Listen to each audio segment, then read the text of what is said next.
গ্রাম বাংলার সরিষা ক্ষেত শুধু সৌন্দর্যের উৎস নয়, বরং মধু উৎপাদনের এক অমূল্য সম্পদ।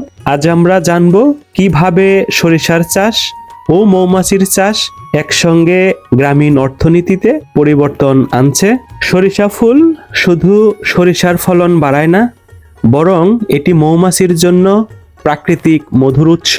দেখুন, মৌমাছি সরিষার ফুল থেকে মধু সংগ্রহ করে এবং এই প্রক্রিয়া সরিষার পরাগায়নেও সাহায্য করে। সরিষা ক্ষেতের পাশেই রাখা হয় মৌমাছির সারি সারি বক্স।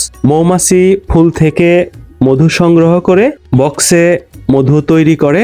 এই প্রাকৃতিক প্রক্রিয়া শুধু মধু তৈরি করে না, সরিষার ফলনকেও বাড়ায়। সরিষা ফুলের থেকে আমরা শুরু করি মৌখামার দিয়ে মধু সংগ্রহ করা, এবং অনেক ভালো মধু হয়। ওয়েদার যদি ভালো থাকে 100 বক্সে মিনিমাম থেকে আপনার অল সিজনে 4 টন মধু পাওয়া যায়। 4 টন থেকে 3.5 টন 4 টন পাওয়া যায়।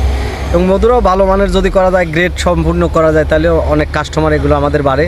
আর আমি প্রত্যেক বছরই ধরেন এই মহিষাসী গোদারাঘাটের 4 রাস্তার মোড়ে আমার খামার থাকে। প্রত্যেক বছর এখানে অনেক ক্রেতা আসে, আমার অনেক পরিচিত ক্রেতা আছে যারা এখান থেকে আমার প্রতি অনেক আস্থা, এবং অনেক ভালো মধুই আমি বার করার চেষ্টা করি।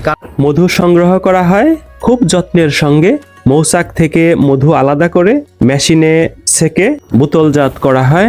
এরপরে এটি বিক্রির জন্য প্রস্তুত করা হয়। এই মধুগুলা খুবই খাঁটি এবং সুস্বাদু। আমি প্রতি বছরই এখান থেকে মধু ক্রয় করি এবং সারা বছর সংরক্ষণ করে খাই। মধু কোনো সমস্যা হয় না। সরিষা ও মধু চাষ শুধু কৃষকের আয় বাড়ায় না, বরং প্রকৃতির ভারসাম্য রক্ষা করেও ভূমিকা রাখে। এই গ্রামীণ উদ্যোগ আমাদের গর্বের একটি অধ্যায়। ধন্যবাদ সবাইকে।